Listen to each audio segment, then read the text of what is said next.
Halo semua, aku Zara Fitria dan hari ini aku lagi di mana tempat ikonik banget di Jakarta, yaitu Gereja Katedral. Nah, dari luar aja udah kelihatan banget kan megahnya. Di video kali ini aku ingin ngajak kalian berkeliling untuk mengunjungi Gereja Katedral. Mulai dari sejarahnya, keindahan arsitekturnya, serta spot-spot menarik yang ada di dalamnya. Jadi, tonton sampai habis ya. Sebelum kita menelusuri keindahan dan sejarah bangunan ini, mari kita kenali dulu nama asli dari Gereja Katedral Jakarta. Nah, gereja yang kita kunjungin ini dikenal luas sebagai Gereja Katedral Jakarta. Namun secara resmi, nama lengkapnya adalah Gereja Santa Maria yang diangkat ke surga. Berhadapan langsung dengan Masjid Istiqlal, gereja ini melambangkan indah keharmonian atau simbol antar umat beragama di Indonesia. Setiap sudutnya menyimpan cerita, setiap menaranya menyimpan makna. Jadi, ketika kalian datang pertama kali ke sini, vibes toleransinya tuh udah kerasa banget. Untuk kalian yang suka wisata religi atau wisata edukasi, cocok banget untuk datang ke gereja ini. Atau juga kalau misalnya kalian mau cari tempat yang tenang untuk di aktivitas di tengah kota ini, bisa banget datang ke Gereja Katedral Jakarta. Langsung aja yuk kita mulai turnya. Gereja Katedral Jakarta memiliki sejarah panjang yang dimulai pada akhir abad ke-19. Bangunan ini pertama kali didirikan pada tahun 1891 dan diresmikan pada tahun 1901. Pembangunannya diprakarsai oleh pastor-pastor Katolik pada masa pemerintahan kolonial Belanda.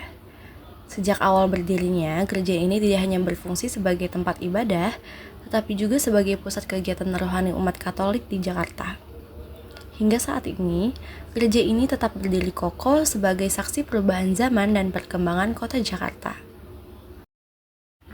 Secara arsitektur, Gereja Katedral Jakarta mengusung gaya neogotik yang khas dengan pengaruh Eropa. Ciri utama gaya ini terlihat dari bentuk bangunan yang menjulang tinggi, jendela-jendela besar dengan ujung runcing, serta detail ornamen yang rumit dan simetris. Terdapat 3 menara utama yang memiliki makna religius, yaitu melambangkan Tritunggal Maha Kudus. Sebuah menara kecil di tengah disebut Menara Angelus Dei. Menara ini diampit dengan 2 menara yang menjulang setinggi 60 meter di sisi kiri dan kanannya. Menara di sebelah utara yang berbentuk menyerupai banteng disebut Menara Benteng Daud, yang melambangkan Maria sebagai perlindungan terhadap kuasa-kuasa kegelapan. Sedangkan yang di sebelah selatan disebut Menara Gading. Gading yang putih dan murni melambangkan keperawanan Maria. Ketika memasuki bagian dalam gereja, suasana tenang dan khusyuk langsung terasa. Interior katedral didominasi oleh warna coklat keemasan, dengan balok kayu besar yang menopang atap berbentuk kapal terbalik. Sebuah teknik arsitektur klasik yang membuat ruangan terasa lapang dan megah. Ruang utama ibadah tertata rapi dengan bangku-bangku jemaat yang menghadap ke altar utama. Langit-langit yang tinggi menciptakan kesan luas dan agung. Di bagian altar, terdapat berbagai ornamen keagamaan yang dibuat dengan detail tinggi. Jendela kaca patri menampilkan kisah-kisah Alkitab yang digambarkan dengan warna-warna yang indah, memantulkan cahaya ke seluruh ruangan gereja.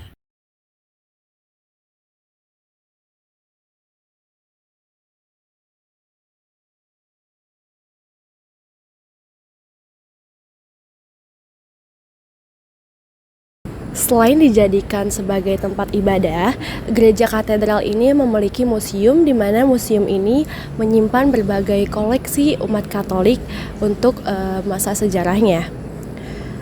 Museum ini juga diresmikan pada tanggal 28 April 1991, dibangun oleh inisiatif Pastor Kepala Pasoki, yaitu Rodolphus Koris. Buat teman-teman yang ingin berkunjung atau mengikuti kegiatan di Gereja Katedral, bisa langsung cek Instagram resmi Gereja Katedral Jakarta.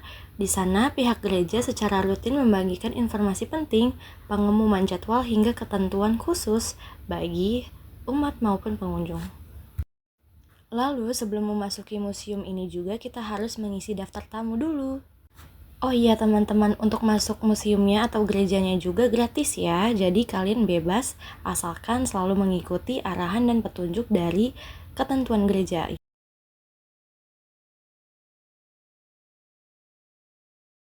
Di sepanjang dinding museum, kita bisa melihat deretan foto para pastor dan pemimpin gereja dari masa ke masa.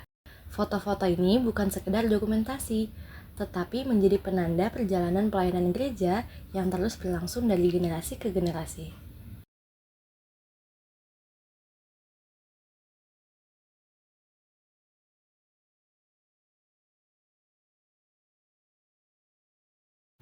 Selain foto, dinding-dinding museum juga dipenuhi dengan panel informasi berisi sejarah Gereja Katedral Jakarta. Pengunjung dapat membaca kisah awal pembangunan gereja, perkembangan umat Katolik di Jakarta, hingga peran penting gereja ini dalam berbagai peristiwa sejarah.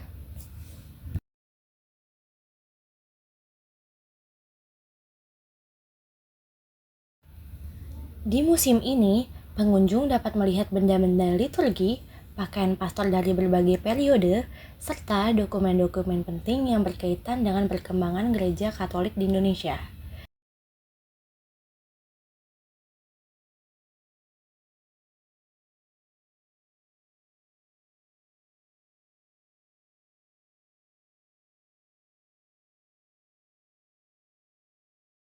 Kehadiran museum ini memberikan nilai edukasi yang tinggi, terutama bagi pelajar dan mahasiswa yang ingin mempelajari sejarah religi dan budaya.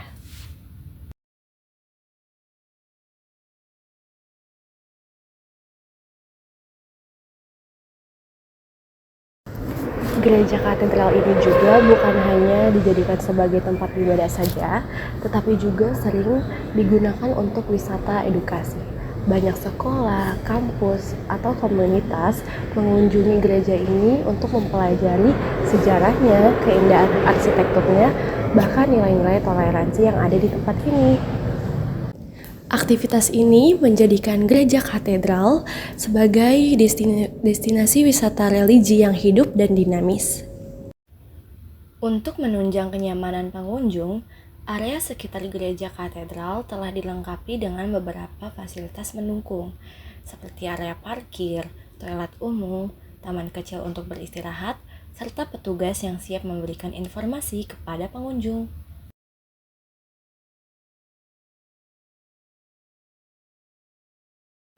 Terdapat beberapa tempat sampah, jadi kalian jangan lupa membuang sampah pada tempatnya ya. Dengan fasilitas yang memadai ini, wisatawan dapat merasa lebih nyaman saat berkunjung. Nah, aku juga pengen kasih kalian tips dan saran untuk mengunjungi gereja katedral. Gunakan kartu transportasi terintegrasi, misalnya e-money atau tiket elektronik agar lebih mudah saat naik KRL, bus, atau MRT. Lalu, perhatikan jam operasional transportasi umum, terutama jika ingin datang pagi-pagi atau akhir pekan. Dan jangan lupa mengecek peta jalur terbaru, karena beberapa rute atau halte bisa berubah sewaktu-waktu. Lokasi gereja katedral sangatlah strategis karena berada di kawasan pusat pemerintahan dan pusat aktivitas kota. Banyak cara untuk berkunjung ke gereja katedral Jakarta, yaitu pertama menggunakan kendaraan pribadi atau juga bisa menggunakan transportasi umum. Salah satu daya tarik utama dari Gereja Katedral Jakarta adalah keberadaannya yang bersampingan dengan Masjid Istiqlal. Terdapat jembatan yang menghubungkan Masjid Istiqlal dan Gereja Katedral Jakarta, yaitu terowongan silaturahmi. Sebuah jalur bawah tanah yang berfungsi sebagai simbol toleransi dan kerukunan antara umat agama di Indonesia.